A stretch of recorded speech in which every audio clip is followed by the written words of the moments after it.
अपनी डपली अपना राग हमारा खासकर कार्यक्रम आप देख रहे हैं। नमस्कार, आपके साथ मैं हूं कंचन डोगरा नेगी और आज हम बात करने जा रहे हैं उपचुनाव की जंग की। रामपुर की स्वार सीट और मिर्जापुर की 96 विधानसभा सीट पर उपचुनाव के लिए मतदान जारी है। वोट प्रतिशत पहले से थोड़ा कम है, लेकिन आपको बताते हैं सिलसिलेवार तरीके से कि अब तक कितना प्रतिशत वोट हो चुका है दर्ज। स्वार में 1 बजे तक करीब 27% वोट डाले जा चुके हैं, तो वहीं 96 विधानसभा सीट में करीब 30% वोट डाले जा चुके हैं। ग्राफिक्स के जरिए आप समझिए कि कहां पर कितना वोट प्रतिशत अब तक दर्ज किया गया है। दोनों ही जगहों पर मुकाबला कड़ा बताया जा रहा है, दिलचस्प बताया जा रहा है। स्वार उपचुनाव पर आप देख रहे हैं दोपहर 1 बजे तक के लिए जो वोट प्रतिशत सामने आया है वो 27% का है। कहां कितनी वोटिंग हुई है वो आपको बता रहे हैं। 96 उपचुनाव सीट पर मिर्जापुर की 96 विधानसभा सीट है, जहां पर जो उपचुनाव हो रहा है वहां पर 30% तक की वोटिंग दर्ज की गई है। सुबह 11 बजे तक की ये वोटिंग है। 96 उपचुनाव का हाल आपको बता रहे हैं। सुबह 11 बजे तक यहां पर 30% वोट डाला जा चुका है, तो कहीं पर कम कहीं पर ठीक ठाक से वोट प्रतिशत दर्ज किए जा रहे हैं। वो चेहरे आपके सामने रख रहे हैं जिनके बीच में मुकाबला कड़ा बताया जा रहा है। ये आप देख रहे हैं स्वार का संग्राम। यहां पर सीधे तौर पर आप समझिए अपना दल के प्रत्याशी शफीक अहमद वर्सेस अनुराधा चौहान समाजवादी पार्टी की प्रत्याशी हैं। कड़ा मुकाबला दोनों के बीच में बताया जा रहा है। दोनों के लिए खूब प्रचार किया गया पार्टी की तरफ से। अब नतीजे आएंगे 13 तारीख को। उससे पहले आप जान रहे हैं आज उपचुनाव में वोटिंग प्रतिशत और कड़ा मुकाबला किनके बीच में है। ये दूसरी सीट जिसके ऊपर रिंकी कौल अपनी जीत का दावा भर रही हैं, अपना दल प्रत्याशी हैं, और साथ ही कीर्ति कौल जो है वो समाजवादी पार्टी से अपने जीत का दावा कर रही हैं। तो रामपुर के स्वार उपचुनाव को लेकर बीजेपी के राष्ट्रीय महासचिव दुष्यंत गौतम ने कहा कि मुस्लिम समाज को आजम से छुटकारे का मौका मिला है। उन्होंने आरोप लगाया कि आजम खान ने मुसलमानों का शोषण किया है। मुसलमान अब ये समझ चुका है और अल्पसंख्यक उनसे छुटकारा चाहता है।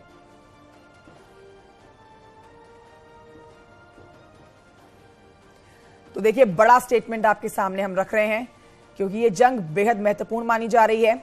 इस सीट पर आप देख रहे हैं अब्दुल्ला आजम जो बेटे हैं आजम खान के वो थे, लेकिन सदस्यता उनकी जा चुकी है। इसी वजह से उपचुनाव यहां हो रहा है। रामपुर के स्वार उपचुनाव को लेकर अब ये बीजेपी के राष्ट्रीय महासचिव दुष्यंत गौतम का बड़ा बयान आया है सामने कि मुस्लिम समाज आजम से छुटकारे का मौका पाना चाहता था। वो मौका मिल चुका है मुस्लिम समाज को। अब उस मौके का भरपूर फायदा उठाया जाएगा और एक बार फिर से यहां से बीजेपी अपना दल जो कि गठबंधन में है प्रत्याशी जीत दर्ज करेंगे।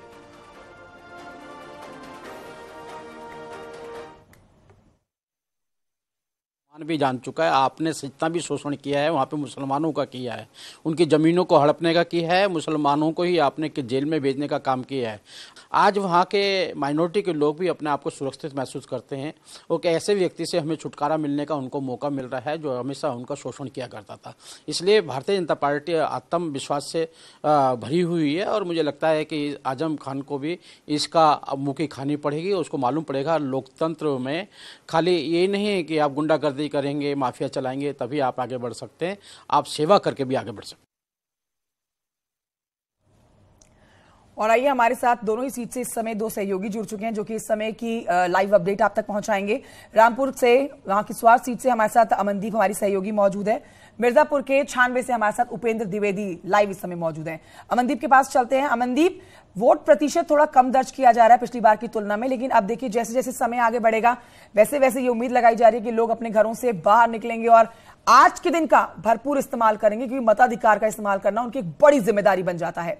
रामपुर में इस समय आप क्या देख रही हैं? क्या स्वार सीट का नजारा इस समय आपको बनता हुआ नजर आ रहा है? क्या वोट प्रतिशत बढ़ा है?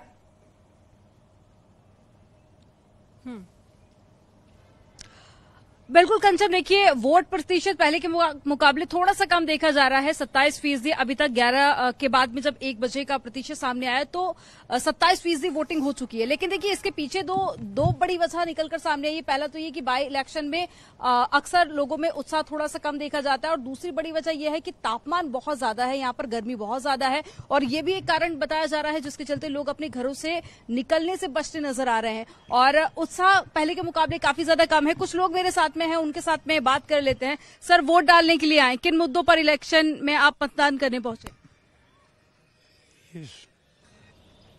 क्या क्या मुद्दे रहेंगे आपके, क्या सोच के आपने मतदान किया? विकास के लिए मुद्दा सोचा है कि विकास के लिए विकास होना चाहिए, यही हमने सोचा है। पहले विकास हुआ, जनता तो काफी नाराज भी देखी गई। नाराज थी जनता, विकास कम हुआ, इसलिए कैंडिडेट दूसरा चुनने के लिए आए। मतदान केंद्रों पर भी कई सारे आरोप लगाए जा रहे हैं कि वोटिंग नहीं देने दी जा रही है। आप ऐसी कोई मुश्किल नहीं है, बहुत आसानी से बड़े आराम से वोटिंग की जा रही है, कोई परेशानी नहीं है किसी तरह की भी, कोई जास्ती कोई बात नहीं है। आप वोट डाल गए हैं? आसानी से वोट कास्ट हो रहा है? आसानी से हो रहा है। क्या मुद्दे रहेंगे, कैसा विधायक चाहिए? विकास सही होना चाहिए और क्या मुद्दे होने चाहिए। अब देखिए, कुछ महिलाएं भी मेरे साथ में यहाँ पर मौजूद है। धूप बहुत ज्यादा है, लोग घरों से बाहर निकलने से बच रहे हैं, लेकिन फिर भी आप लोग मतदान करने के लिए यहाँ पर पहुंची है। कैसा विधायक चाहिए, क्या मुद्दे हैं, क्या समस्या है इलाके की? बढ़िया ही होनी चाहिए, जिस काम के लिए आए हैं वो भी सही होना चाहिए। जरा हाथ दिखा दीजिए। ये देखिए, ये सभी महिलाएं मतदान करके बाहर निकली हैं। क्या मुद्दे आपके? आपके आसानियत की वजह से लिख रहे हैं, हम भी जो हमारा काम होवे और तुम्हारा भी होवे, हैं? तुम्हारा भी काम हो हमारा। तो देखिए, बहुत अच्छी यहाँ पर ये एक अपील भी कर रही है लोगों से और बता रही हैं कि ये हमारा कर्तव्य है। आप भी मतदान करके बाहर आई हैं। क्या मुद्दे हैं आपके? यहाँ की समस्याएं की अगर हम बात करें तो कुछ बेरोजगारी का जिक्र कर रहे थे, क्या आप संतुष्ट हैं? बहुत अच्छा, बहुत बढ़िया। विकास के काम हुए हैं यहाँ पे? हाँ, हुए हैं। अच्छा, मतदान करके आप लोग बाहर आए हैं, क्या किसी तरह के अंदर समस्या है या फिर आसानी से वोट हो रहा है? ना कोई बात नहीं कोई है, सही है, परेशानी बढ़िया हुए हैं, बढ़िया हुआ। ठीक है, आसानी से मतदान हो रहा है? बिल्कुल अमनदीप। और ये कहा जा सकता है कि अब वोट प्रतिशत बढ़ा है। सुबह रफ्तार थोड़ी कम रही, लेकिन अब जैसे जैसे समय आगे बढ़ रहा है और शाम तक का जो समय है और ये प्रतिशत बढ़ेगा। मैं लौटूंगी आपके पास। उपेंद्र द्विवेदी भी हमारे साथ मौजूद है मिर्जापुर के 96 से, उनकी तरफ चलते हैं।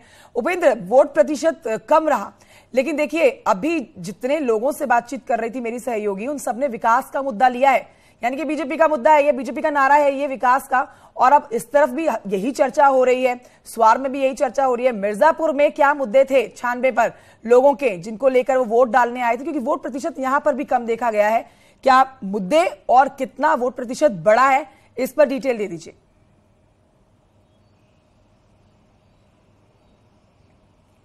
बिल्कुल, देखिए करीब 30% जो वोट पड़ा था, जो लास्ट अपडेट आया था, और अब 3 बजे का वोट परसेंट आएगा। और इस वक्त मैं आपको दिखा रहा हूं जिस तरीके से वोटिंग चल रही है। अभी फिलहाल इक्का दुक्का लोग ही अंदर हैं और यहाँ पर लगातार जो सुरक्षाकर्मी है वो है। मुद्दे जो थे वो पेयजल के मुद्दे थे, सड़क के मुद्दे थे। अब सीधे लोगों से ही जान लेते हैं जो वोट कास्ट करके आए हैं कि आखिर किन मुद्दों पर उन्होंने वोट किया है। क्या भाई साहब, आपने वोट कर दिया है? आपने वोट कर दिया? आइए आपसे बात करते हैं। किन मुद्दों पे आपने वोट कास्ट किया है? हमने देश और प्रदेश में विकास के नाम पर वोट किया है। मतलब विकास की बात तो जाहिर तौर पर बीजेपी करती है, तो क्या इनडायरेक्टली मैं आपसे पूछूंगा नहीं, चूंकि ये पूछना संवैधानिक वो भी नहीं है, लेकिन क्या मैं जो कह रहा हूँ उसके इर्द गिर्द ही आपका मतलब सोच आपकी भी है क्या? क्योंकि जब भी ऐसे विकास की बात की जाती है तो लोग यही मानते हैं। जी हाँ, इस समय हमारे प्रदेश में विकास की गंगा बह रही है। अच्छा, हमारे अच्छा। मिर्जापुर जनपद का पहले कहीं भी नाम नहीं आता था, आज पूरे देश तो मतलब में आपका नाम आने लगा, तो ये गौरव है आप लोगों के लिए, इसलिए वोट कर रहे हैं। कुछ महिलाएं हैं, उनसे भी बात कर लेते हैं। आप भी परिवार से, देखिए सबकी अलग अलग सोच होती है। आपने किन मुद्दों पे वोट किया है? किन मुद्दों पे किया है? मतलब क्या विकास के मुद्दे, किन मुद्दों पे किया है? विकास के मुद्दे पे। विकास के ठीक है, मुद्दे पे। ठीक किस है। तरीके का विकास का मॉडल है आपके? प्रवक्ता संजय चौधरी साहब जुड़ गए हैं, साथ ही हमारे साथ समाजवादी पार्टी के प्रवक्ता दीपक रंजन साहब जुड़ गए हैं। दोनों का स्वागत है सर आपका न्यूज 18 पर। सबसे पहले बात करते हैं बीजेपी प्रवक्ता संजय चौधरी जी से। संजय चौधरी जी, वोट प्रतिशत बेहद कम है। मतलब अगर हम 1 बजे तक की, सुबह 11 उसके बाद 1 बजे तक की बात करें तो बहुत धीरे धीरे हम देख रहे हैं कि वोट प्रतिशत बढ़ रहा है। आपको क्या लगता है कि विकास के मुद्दे की तो बात यहां कर रहे हैं लोग कि विकास के मुद्दे पर हम वोट देने जा रहे हैं, लेकिन कम वोट प्रतिशत नतीजों पर असर डाल सकता है? संजय चौधरी जी,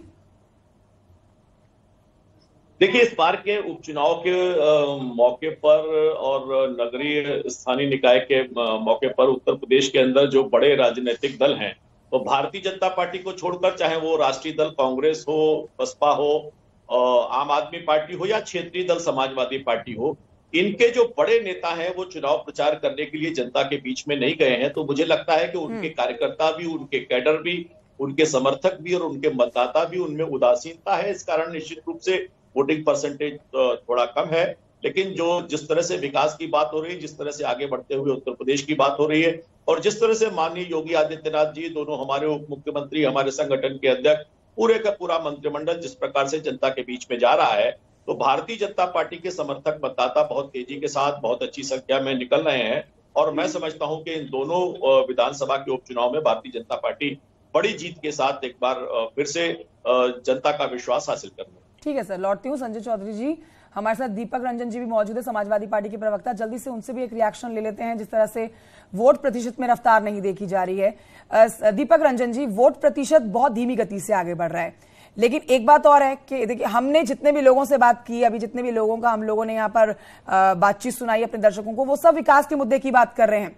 विकास का मुद्दा हर जगह गरमा रहा है। क्या आपको लग रहा है कम वोट प्रतिशत, विकास का मुद्दा नतीजों पर असर डालने वाला है? देखिए, भारतीय जनता पार्टी के लोग और इनका पुलिस तंत्र और इनका बाहुबल बहुत से लोगों को वोट डालने नहीं दे रहा, जबरदस्ती उनको घरों में कैद करने का काम। सर, ये कैसी बात है? मैं अभी देख रही थी समाजवादी पार्टी का जो ट्विटर हैंडल है, आप लोगों ने बैक टू बैक कई ट्वीट कर डाले दीपक रंजन जी, और हर तरफ आप यही कह रहे हैं कि वोट प्रभावित करने की कोशिश की जा रही है। उपचुनाव जब भी होता है, आपने देखा होगा रामपुर वाला प्रकरण, जब रामपुर में बाई इलेक्शन हुआ था, किस तरीके से पुलिस बल और पुलिस ने जो है बूट और डंडों के दम पर जो है हमारे मतदाताओं को रोकने का काम किया। और भारतीय जनता पार्टी अपने आप को देश की सबसे बड़ी पार्टी मानती है, लेकिन आज जिस तरीके से लोकतंत्र का उपहास उड़ा रही है, संविधान की जिस तरीके से धज्जियां उड़ाने का काम कर रही है, उसको देखते हुए लगता है कि ये लोग जो है चुनाव निष्पक्ष तरीके से नहीं करा रहे, लोकतांत्रिक तरीके से चुनाव ये लोग नहीं करा रहे। और जनता रहा सवाल विकास का, जैसा कि आपने अभी लोगों से पूछा, लोगों का ओपिनियन लिया, लोग विकास के नाम, ये विकास के पूरे 6 साल में अपने 6 काम गिरा दे विकास के, जिसमें जनता का सीधे लाभ। अगर विकास को कैसी बात कर रहे हैं दीपक रंजन जी? कैसे? अब आप देखिए ना, मैं आपकी बातों में ही एक चीज ऐड कर रही हूँ कि अभी जितने लोगों से मेरी सहयोगी अमनदीप बात कर रही थी, वो सब मुस्लिम समुदाय के लोग थे और सबने विकास के मुद्दे पर वोट डालने की बात की। भारतीय जनता पार्टी का सरकारी तंत्र और पुलिस तंत्र इस तरीके से लोग में खौफजदा है लोग कि आपके मीडिया पे कोई कुछ नहीं बोलेगा, आपके चैनल पे कोई कुछ नहीं बोलेगा, लेकिन सभी विकास के नाम पे जाकर के जो है वो समाजवादी पार्टी साइकिल के चुनाव निशान पर वो लोग बटन दबाने का। सर, कैमरे के आगे नहीं बोलेंगे तो कहाँ बोलेंगे? चलिए, वो नतीजे आएंगे सामने 13 तारीख को। संजय चौधरी जी, यहाँ पर दीपक रंजन जी के जो आरोप है, सुन रहे हैं आप, गंभीर आरोप है, सीधे तौर पर कह रहे हैं कि हर जगह पर, मैं ट्विटर हैंडल देख रही थी समाजवादी पार्टी का, आज सुबह से कई ट्वीट्स उन्होंने कर दिए हैं कि लगभग हर जगह पर वोट को प्रभावित करने की कोशिश बीजेपी की तरफ से की जा रही है और लोगों को वोट देने नहीं दिया जा रहा है। क्या ये वजह है? क्या वोट प्रतिशत कम हो रहा है? देखिए, समाजवादी पार्टी अपना हार का ठीकरा किस पर फोड़े, इसी के लिए वो जनता को दोषी ठहराने की बात कर रहे हैं। लेकिन उत्तर प्रदेश की प्रबुद्ध जनता को आपने देखा होगा कि अभी 2 दिन पहले स्थानीय निकाय के चुनाव हुए हैं, उसमें भी जो जनता का वोटिंग परसेंटेज है वो पूरे उत्तर प्रदेश में कम रहा। तो स्वाभाविक रूप से उत्तर प्रदेश में विपक्ष के जितने भी बड़े नेता हैं वो घर बैठकर केवल ट्वीट कर रहे हैं। अगर वो जनता के बीच में जाते, जनता को अपनी बात करते, तो मुझको लगता है कि उसका थोड़ा सकारात्मक असर निश्चित रूप से पड़ता। लेकिन उत्तर प्रदेश की जनता विकास के संदेश के साथ भारतीय जनता पार्टी के जो विकास की राह पकड़ी है, जैसे हमारे समाजवादी पार्टी के मित्र विकास की बात कर रहे थे, तो मुझे लगता है कि इनको बुंदेलखंड एक्सप्रेस हाईवे से होता हुआ नहीं दिखता है, इनको पूर्वांचल एक्सप्रेस हाईवे नहीं दिखता है, इनको उत्तर प्रदेश में बनते हुए मेडिकल कॉलेजेस नहीं दिखते हैं, उत्तर प्रदेश का बजट साइज 2 गुना हो गया ये नहीं दिखाई देता है, उत्तर प्रदेश में हर घर बिजली पहुंच गई है ये नहीं दिखता है, उत्तर प्रदेश में हर घर तक पानी पहुंच रहा है, नल से पहुंच रहा है। मुझे लगता है कि जनता के जो विकास के रास्ते पर जनता जिस प्रकार से वोट कर रही है। एक सवाल दीपक जी, अमेठी में समाजवादी पार्टी के विधायक राकेश प्रताप सिंह ने बीजेपी प्रत्याशी के पति को पीटा, इस पर आपका क्या स्टेटमेंट है? देखिए, पुलिस थाने में गाली गलौज कर रहा है, तो पिछले कई दिनों से राकेश प्रताप सिंह जो वहां के सिटिंग एमएलए हैं, उनके लोगों के साथ बदतमीजी, उनको मारना, धमकाना, आपने देखा होगा फुटेज में किस तरीके से वो फिल्मी स्टाइल में जो है वो दीपक सिंह जी उतरते हैं वहां पे और थाने में आकर गाली गलौज करना शुरू कर देते हैं। तो समाजवादी कब तक बर्दाश्त करेगी, आप बताइए? मारपीट, बदतमीजी उन्होंने नहीं की, पिछले निरंतर कई दिनों से बदतमीजी कर रहे हैं। और रहा सवाल बाई इलेक्शन, जो ये डिबेट की बाई इलेक्शन को लेकर के, दोनों जगह बाई इलेक्शन, अभी रामपुर में जो बाई इलेक्शन हुआ था, किस तरीके से वहां पर पुलिस ने तांडव मचाने का काम किया था, इसके माध्यम से मैं आपको दिखाना चाहता हूं। ये देख लीजिए, ये उस टाइम के फुटेजेस हैं कि किस तरीके से पुलिस ने लोगों को रोका था, महिलाओं को वोट डालने से वंचित किया था। दीपक रंजन जी कैसे विश्वास दिलाया जाएगा, क्योंकि आपकी पार्टी के जो अध्यक्ष हैं वो खुद उत्तर प्रदेश पुलिस को कटघरे में खड़ा करते हैं। वो कहते हैं कि इस पुलिस को सरकार चला रही है। जब आपकी सरकार थी तो भी तो पुलिस आपकी ही बात मानती थी, पुलिस किसकी बात मानती है? फिर कैसे विश्वास दिलाया जाएगा कि निष्पक्ष चुनाव हो रहे हैं? देखिए, हम लोग पुलिस से जायज काम कहते थे, नाजायज काम हम लोग नहीं कहते थे कि जिसको चाहो उसको पकड़ लो, जिसको चाहो उसका एनकाउंटर कर लो, जिसको चाहो उसकी हत्या करा दो। समाजवादी सरकार में इस तरीके से कभी नहीं हुआ और समाजवादी पार्टी हमेशा रहा सवाल विकास का। समाजवादी पार्टी ने निरंतर, जब भी समाजवादी की सरकार रही है, विकास की जो भी चीजें आप देख रहे हैं उत्तर प्रदेश में, विकास की जो भी गंगा बही थी वो सिर्फ समाजवादी सरकार नहीं बही। समाजवादियों ने जो विकास के काम किए हैं वो पिछली कोई समाजवादी के अलावा किसी सरकार ने न किया है और न आज की भारतीय जनता पार्टी की सरकार कर रही है। ठीक है सर, ठीक है। इसी पर जल्दी से मैं अपने सहयोगियों से भी एक रिएक्शन ले लेती हूँ। मिर्जापुर से 96 से हमारे साथ उपेंद्र द्विवेदी है। उपेंद्र द्विवेदी, आपने जितने लोगों से आपने भी बात की वो विकास के मुद्दे की बात कर रहे थे, क्या ऐसे भी लोग आपको मिले हैं, क्योंकि आप ग्राउंड जीरो पे इस समय मौजूद हैं, जो यहाँ पर समाजवादी पार्टी के लिए वोट देने के लिए आए हैं, उनके मुद्दों की चर्चा कर रहे हैं? क्या माहौल आपको यहाँ पर बनता हुआ नजर आ रहा है? किसके पक्ष में नतीजे आ सकते हैं 13 को?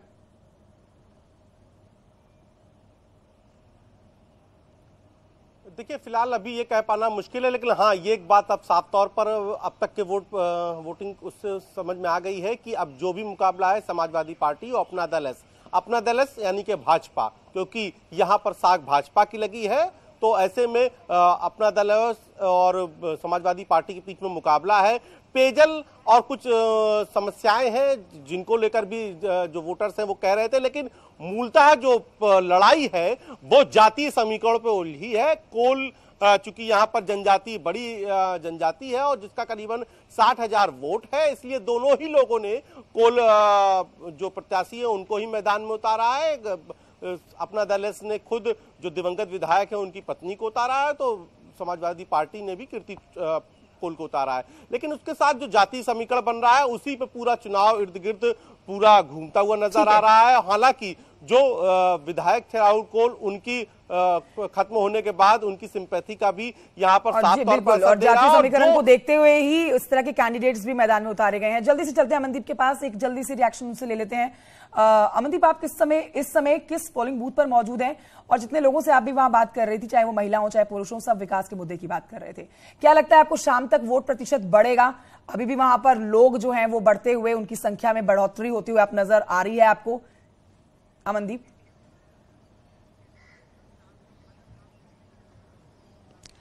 कंचन, देखिए वोट प्रतिशत बढ़ेगा ये तो कहना थोड़ा सा मुश्किल होगा, क्योंकि लोगों में उत्साह काफी ज्यादा कम देखा जा रहा है। मैं सुन रही थी समाजवादी पार्टी के प्रवक्ता को, जो कि कई सारे आरोप लगा रहे थे, और देखिए समाजवादी पार्टी के जो कैंडिडेट है उनकी तरफ से भी कई सारे आरोप लगाए गए थे, और यहां पर निरीक्षण करने के लिए सीओ भी पहुंचे थे, इसके बाद में डीएम भी पहुंचे थे, और उन्होंने भी तमाम जो बूथ है वहां जाकर निरीक्षण किया, और मैं भी कल से यहां पर मौजूद हूं।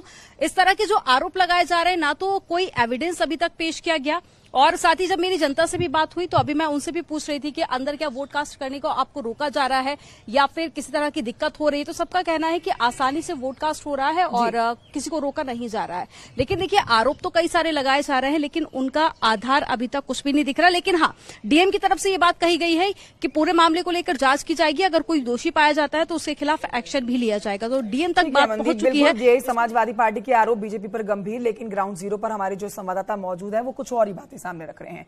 शांतिपूर्ण तरीके से वोटिंग हो रही है और किसी को वोट देने से रोका नहीं जा रहा है। बहुत शुक्रिया आपका तमाम बातचीत के लिए, दोनों मेहमानों का, साथ ही अमनदीप और उपेंद्र, आप दोनों का भी शुक्रिया अपडेट देने के लिए।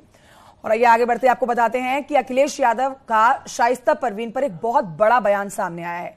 अखिलेश यादव सवाल उठाते हुए कह रहे हैं कि शाइस्ता को माफिया लिखना कितना सही है। अखिलेश का कहना है कि माफिया शब्द लगाना पुलिस की भाषा नहीं है, पुलिस को बीजेपी चला रही है।